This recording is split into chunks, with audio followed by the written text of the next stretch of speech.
दोस्तों न्यूजीलैंड को 389 रन बनाने थे और इसके बाद ऑस्ट्रेलिया ने कर दिया बड़ा उलटफेर। जी हाँ दोस्तों, न्यूजीलैंड और ऑस्ट्रेलिया की टीम के बीच वर्ल्ड कप का बड़ा मुकाबला धर्मशाला के मैदान पर खेला जा चुका है, जहां इस मैच में न्यूजीलैंड ने टॉस जीतकर पहले गेंदबाजी चुनी थी, लेकिन उनका ये फैसला आज बेहद ही खराब साबित हुआ क्योंकि इस मैच में ऑस्ट्रेलिया की नई ओपनिंग पार्टनरशिप ने पूरी तरह न्यूजीलैंड को धोखे रख दिया। जहां दोस्तों डेविड वार्नर और ट्रेविस हेड ने इस मुकाबले में ऑस्ट्रेलिया की तरफ से घातक बल्लेबाजी करते हुए केवल 10 ओवर में ही ऑस्ट्रेलिया का स्कोर 118 रन के पार पहुंचा दिया था। और दोस्तों ये दोनों बल्लेबाज इस मैच में एकदम आक्रामक बल्लेबाजी कर रहे थे और एक के बाद एक बड़े छक्के जड़ रहे थे, जिससे इस मैच में ऑस्ट्रेलिया का स्कोर काफी तेजी से आगे भाग रहा था। जहां इन दोनों बल्लेबाजों ने पहले विकेट के लिए ही 175 रनों की ताबड़तोड़ पार्टनरशिप करी थी। जहां ये दोनों बल्लेबाज इस मैच में कमाल के प्रदर्शन में दिख रहे थे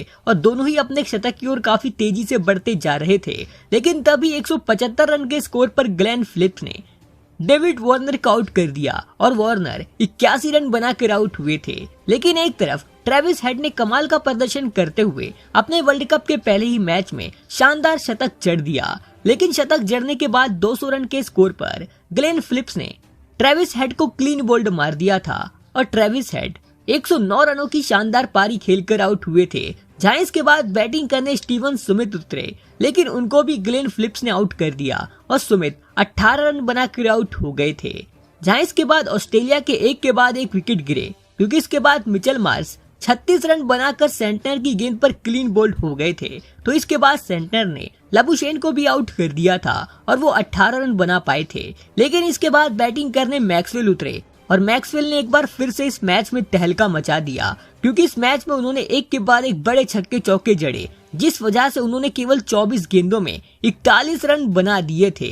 लेकिन तेज बल्लेबाजी करने के चक्कर में वो 325 रन के स्कोर पर जेमी नीशम की गेंद का शिकार बने और मैक्सवेल 24 गेंदों में 41 रन बनाकर आउट हुए। जहां इसके बाद मैक्सवेल से भी तेज बल्लेबाजी कप्तान पैट कमिंग्स ने करी और दोस्तों कमिंग्स ने तो इस मैच में एक के बाद एक 4 छक्के लगाए थे और उनकी पारी इस मुकाबले में काफी तेज थी। लेकिन इसी बीच जॉस इंग्लिश को ट्रेंट बोल्ट ने आउट कर दिया था और जॉस इंग्लिश 38 रन बनाकर आउट हुए।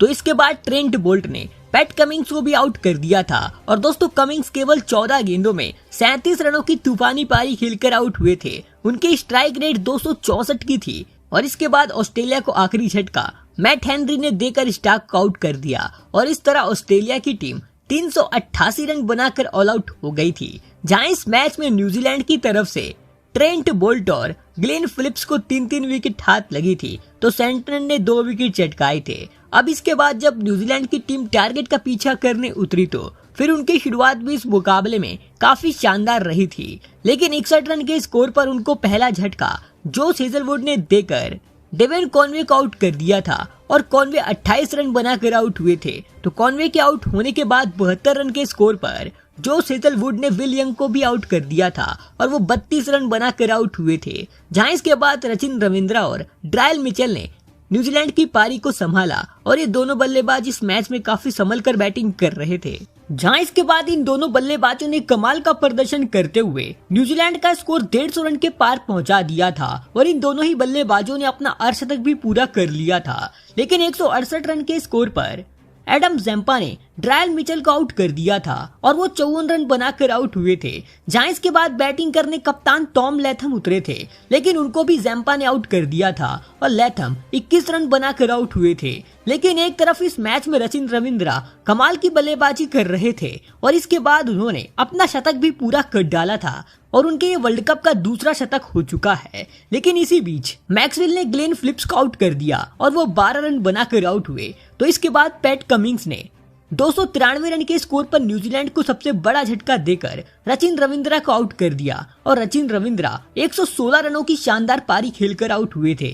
जहां इसके बाद जेमी नीशम और मिचेल सेंटनर इसके बाद काफी तगड़ी बैटिंग कर रहे थे और एक के बाद एक छक्के जड़ रहे थे। लेकिन इसी बीच मिचेल सेंटनर को जैम्पा ने आउट कर दिया था और वो 17 रन बनाकर आउट हुए थे। तो इसके बाद मैट हेनरी भी 9 रन बनाकर पैट कमिंग्स की गेंद का शिकार बने और इसके बाद जिमी नीशम का साथ देने ट्रेंट बोल्ट उतरे। और दोस्तों, जिमी नीशम की शानदार बैटिंग की वजह से इस मैच में न्यूजीलैंड की जबरदस्त वापसी हुई और आखिरी 6 गेंदों में न्यूजीलैंड को 19 रन बनाने थे और जिमी नीशम ने 34 गेंदों में अपने 50 रन भी पूरे कर लिए थे। और इसके बाद आखिरी ओवर मिचेल स्टार्क डालने आए, जहां स्टार्क ने इस आखिरी ओवर में 13 रन दिए और इस ओवर की 5वीं गेंद पर 2 रन भागने के चक्कर में जिमी नीशम 58 रन बनाकर आउट हो गए थे और इस वजह से न्यूजीलैंड को आखिरी गेंद पर 6 रन बनाने थे, लेकिन वो एक भी रन नहीं भाग पाई। इस वजह से इस मुकाबले को ऑस्ट्रेलिया ने केवल 5 रनों से अपने नाम करा।